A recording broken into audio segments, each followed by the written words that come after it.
Today I'm talking about female characters in films that I, as a then undiagnosed autistic, found really relatable in some ways. I do need to add, however, because it is important, that the characters that I'm talking about today have never been described as autistic by their creators. It's just that I'm really kind of zoning in on some of their behaviours that I think kind of mirror autistic traits in some way, and they've been really quite relatable for me as a late diagnosed autistic person. I should add that every film that I'm talking about today will be absolutely riddled with spoilers, so it's just something to be aware of. First up is Muriel from Muriel's Wedding, and I can't believe this film is over 30 years old now. It seems just bonkers, but I really enjoyed it the first time round when I watched it, and Toni Collette is just brilliant in it, I think, but you know, she's just a phenomenal actor anyway. But Muriel in Muriel's Wedding is, gosh, she's kind of one of a kind, really, isn't she? She is essentially an outsider and is really misunderstood from essentially everybody around her, including her family. And you just get a sense from Muriel that she feels really lost. She's desperately clinging on to her, well, supposed friendships with a bunch of neurotypical girls, really. You know, they're really girly girls. And we see Muriel trying her absolute damnness to hold on to this relationship with these, I think, four girls, maybe three, but it's clear that these girls do not like her at all, and they'll just do anything to try and push her out of their kind of social group. And as an autistic, I can really relate to this. I've really struggled with friendships throughout my life, and particularly with other women and other neurotypical women. Really, I've always desperately wanted to be part of the gang, but you know, because I am who I am, and the fact that I'm autistic, I've just always been an outsider. So it's very clear that Muriel has some special interests going on, and that's from the outset of the movie. We're told that Muriel loves the pop group ABBA and is obsessed with weddings. And of course, autistic people are really well known for having special interests or intense interests, and so I've certainly got a few myself. And Muriel herself is really quite anachronistic because she's obviously a big fan of ABBA, but interestingly, ABBA really wasn't at all that big a band in Australia at the time. ABBA did, of course, have a resurgence in the 90s in Australia, and that was largely due to the popularity of Muriel's Wedding and Priscilla, Queen of the Deserts. But until that point, they weren't really known as the cool bands, and it just really reminded me of all the kind of music that I loved as a young person and still do. You know, I really love the Beatles and various 60s bands, but it was just never something I could openly discuss with certainly people my own age at that point. So I could really relate to all of this kind of narrative going on. So as the film progresses, we see Muriel make another friendship with a girl called Rhonda, and this happens at a time when she is being kind of ostracised from the group that she's been kind of hanging around with, so that the neurotypical girlfriends that she's had. And it's really clear from the outset that this is a much more meaningful relationship that she has with Rhonda. There's a deep mutual love and respect that they have for each other. And I think this kind of takes Muriel by surprise, really. So it's almost like Rhonda becomes a new special interest and a new hyper fixation for Muriel. So they both move in together, and we see their friendship really blossom. And this for me is really relatable as well, because I've often in my life developed a new friendship with one person, and this would kind of envelop my whole life, really. So this new person would become my new special interest in many ways. So it's where I would devote all of my kind of time and focus and energy. So I can really see the motivation that Muriel has in this whole new relationship, and it's really important to her. However, Muriel is still deeply obsessed with another of her special interests, which is weddings. So we see her going to various wedding boutiques on her own in secret, and she can dress up in all of these wedding dresses and fulfill her own kind of needs and fantasies, really. And she'll ask the people within the store to take photographs of her, and it allows her to keep all of these secret mementos, really. And she keeps a book at home, this kind of photo album of all of these things that are kind of really important to her. She's just desperate to get married, and she's so desperate she ends up marrying somebody that she doesn't know and who is completely wrong for her.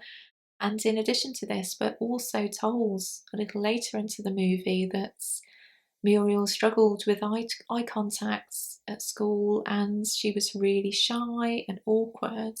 And we still see the awkwardness in her as an adult, don't we? And of course, although she's really lovable in many ways as a character, she's of course deeply flawed as well. She will do anything, certainly earlier in the movie, to have friendships and maintain and sustain friendships, that she steals money from her dad in order to be able to go off and do stuff with the bunch of neurotypical girls that shun her, really. And in many ways, it's a deeply sad film because we see all of Muriel's struggles throughout the film, and certainly earlier in the film, she has issues with employment and education as well. And of course, this is a common scenario for autistic people.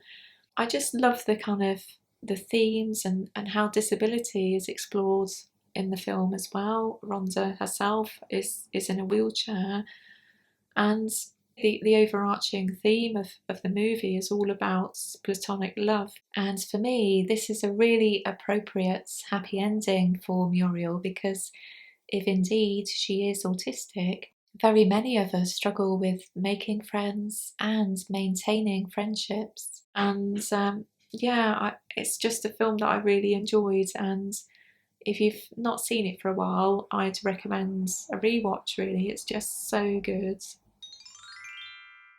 Up next is the character Candice-Marie from Nuts in May. And I really enjoy Mike Leigh films. They're really unique. He's got such an individual style, and they're always undoubtedly Mike Leigh's work because they all share this same kind of universe, really. And Nuts in May is probably my favourite of Mike Leigh's work. And Alison Steadman as Candice-Marie is just brilliant. I love Alison Steadman in basically everything she does, but Candice-Marie is, such a lovable character for me. So Candice-Marie, along with her husband Keith, are really quite socially awkward. It's very clear that they don't fit in with modern society in very many ways. They're really comfortable out in the countryside, and we get the impression that they go camping quite a lot because they've got all the equipment and they're very aware of the countryside codes. Candice-Marie herself is really creative, and she has a number of special interests, including poetry. She writes songs, she also plays guitar, and she also paints watercolours. So she's all about the arts, really, and you can see she's got a real kind of passion for all of these creative outlets. And obviously for me, as creative autistic, I am all about the arts, really. It's been my main special interest, I'd say, throughout all of my life. And I've explored various ways of expressing myself creatively through the years, mainly through illustration, but sculpture work is what I'm kind of best known for, and I'll create images around my sculpture work. So it's always been a real passion of mine, and I find it's one of the few ways that I can kind of regulate myself, really. So if everything around me is causing me kind of stress or anxiety, I find that being creative in some way, whether it be creating an illustration or getting lost in Photoshop, in some photography work, I can really clear my mind of everything, really, and I use it almost like some people use meditation. Candice-Marie is she's really childlike as a person, and we really see this demonstrated with her cuddly toy Prudence that she kisses at night, and she always offers to Keith to give Prudence a kiss as well. And I can really relate to this. I'm often surrounded by, cute little characters because I just feel like they're good for my soul. They make me feel better about the world, and they're really important to me. And Candice-Marie loves nature. She's anti-war, and she's a huge advocate for vegetarianism. And we see her come back to this discussion point a few times in the film. And I really resonated with this because I find, as with many people, that if we come across a social cause that we feel really passionately about, then we want to kind of tell the world about that, don't we? And I think this is why so many autistic people and neurodivergent people get involved with charity work, because these causes mean so much to us, and it's almost like we feel a deep passion and a deep need to educate the world about these things that are really important to us, or really important to the world. And this is really demonstrated by Candice-Marie, and I can really resonate with this trait in particular. But I think one of the main themes around Nuts in May, or one of the main storylines, is Candice-Marie and Keith's intolerance of other people. And we see this firstly when Ray joins them in the camping site. He sets up a tent near to them, and he's playing his music on his radio. And it's much to the chagrin of Keith and Candice-Marie. They find it just so hard to cope, not only with another person's presence, but the noise that they're making. And of course, many autistic people struggle with noise sensitivity, and I'm certainly one of them. I find it just intolerable, and certainly as I get older, I've just very little tolerance of other people's noise. And later in the film, we see more people join the campsite, and it just gets way too much for the couple, and they have to leave and go elsewhere. But I can really relate with this. It's I find it just really hard to tolerate other people as I get older. And of course, both Candice-Marie and Keith are real sticklers for the rules. The countryside code really means everything to them, and they cannot stand people littering the countryside. I'm all about that. Ian and I love the countryside, and we'll go on quite a lengthy country walk every weekend. So it's really important to me, and I just get so saddened and frustrated by people's litter out in the countryside and beyond, because I don't understand why they're just not aware of the damage that this can cause to the environment and wildlife. So yeah, all in all, I've found Candice-Marie to be really relatable for me. And as with the other characters I'm discussing today, she has her own flaws. She's absolutely by no means a perfect person, but we're all made up of all these different traits and attributes, some of which may well be really annoying to other people. But yeah, I just really love the character of Candice-Marie. So the last character that I'm including today is Carrie White of the film Carrie. And obviously I don't have the ability of telekinesis, Although I do really like the fan theory that Carrie has the ability to shine as Danny does in The Shining, and also it's thought that Mother Abigail might have the ability as well in The Stands, but that's for another video. But yeah, Carrie White I found really relatable, I have to say. So like many autistic girls, I was bullied at school, and in particular high school. That was certainly the most difficult experience of the 3 schools that I went to.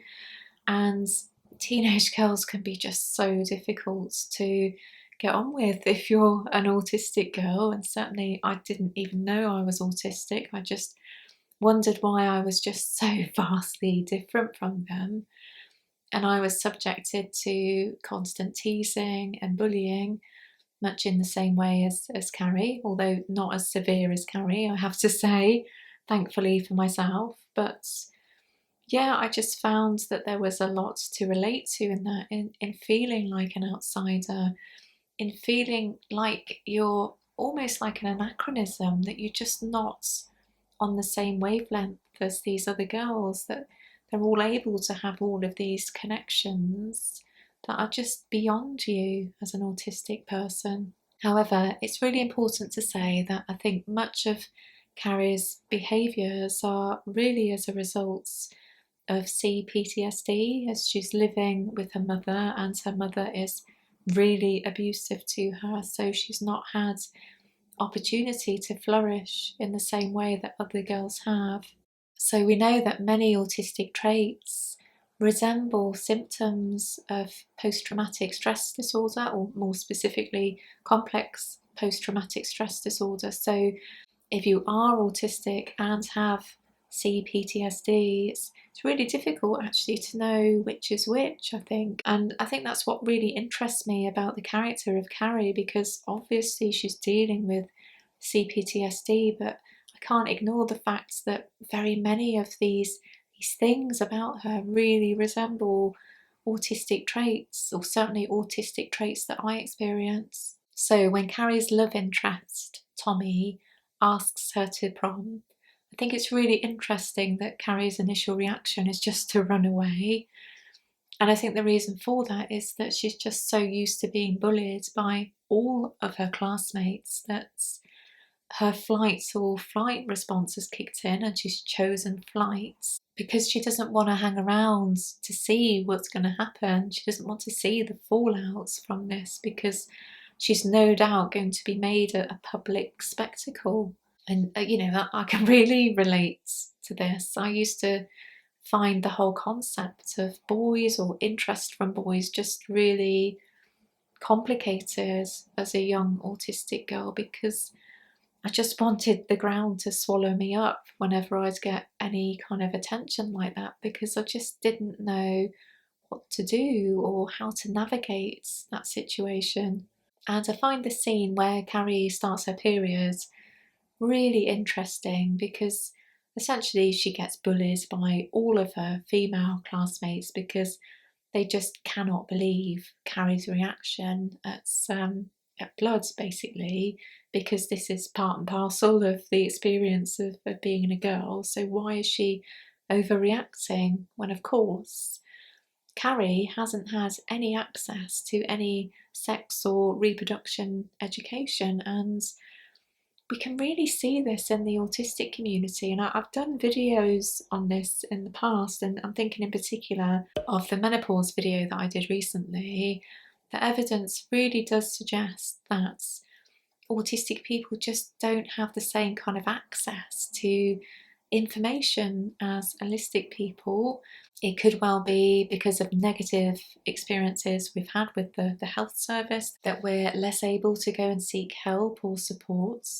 But also we're less inclined to have support groups such as friends or other peers or family members to be able to discuss all these things with. So we just don't have the same access to information and education. So of course, if Carrie were to be autistic, as I think she is, or certainly in my head anyway, she hasn't had sex education, so she doesn't understand what's happening to her or her body. So she's acting with complete terror, as you would having blood come from your body with no explanation as to why. And it seems very likely that Carrie's mother has blocked any opportunity for Carrie to get this information through school or any other means. So she just hasn't got a clue what's happening to her when her period starts. So moving on to prom now, and what I found really interesting about the scene where Tommy and Carrie arrive at prom, Carrie says to Tommy, "Can we wait minutes?" before they get out of the car, and that's all about transitions, isn't it? Autistic people very often struggle with transitions, and I certainly do.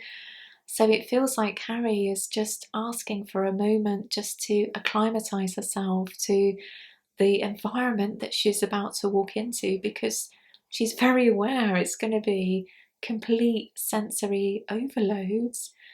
And again, even when they're in the hall and they're sat at the table, Tommy asks Carrie to dance, and again she says, "Can we do that in a minute?" Because it's almost like she's trying to kind of self-regulate in the moment, because there's just so much sensory stuff going on around her that she's really not used to. Carrie also seems to be a real stickler for the rules, because when Tommy says to her that they should vote for themselves as king and queen of prom, that she's clearly really uncomfortable with this. And the whole thing about doing things for, self-advancement, it can be really uncomfortable for autistic people, and particularly if this comes at a cost of not being fair to others. So I can certainly relate to this. I've always throughout my life really believed in fairness and justice, and I can certainly understand why Carrie would have been really uncomfortable at this. And honesty seems to be a real thing for autistic people as well, even to our detriment. We can offer really honest feedback when it's not actually really wanted, which can cause just so much confusion, and it certainly has for me in my life. But earlier in the film, when we see the teacher read out Tommy's poem, although it's not his poem, he's pretending it's his, he asks the class what they think of this poem, and Carrie quietly mutters, "It's beautiful." And she's then subjected to a torrent of laughter. Everybody's teasing her over it because it just seemed like a ridiculous thing for her to say. But of course, she's just being honest. And why wouldn't you be? If you were asked a question, why wouldn't you be honest about it? And this is something that I've just always struggled with as a high masking autistic person. It's very difficult to know when people do want honest feedback, or whether they want some version of honest feedback. And yeah, if you're like me, you kind of struggle between the two as to what the right answer is. So yeah, I found Carrie just really relatable in a number of ways, really. And whenever I watch the film, it just really reminds me so much of my own childhood in many ways. And I can really see some of her behaviours as autistic traits, really, or that's how they come across to me. I think any kind of observing a film is, of course, subjective to the viewer, isn't it? But that's certainly what I get out of Carrie. So I would love to know if you could also relate with the characters that I've discussed today, or if you can't at all. We've all got our own unique experience of being autistic, and if you haven't been able to relate to them, I would love to know if there are other characters in film that you've been able to identify certain behaviours or certain traits, because you've experienced them too, really. So leave those down in comments. So I think that's going to be it for today. Thank you for watching. Give it a like if you got this far, and I'll see you again soon.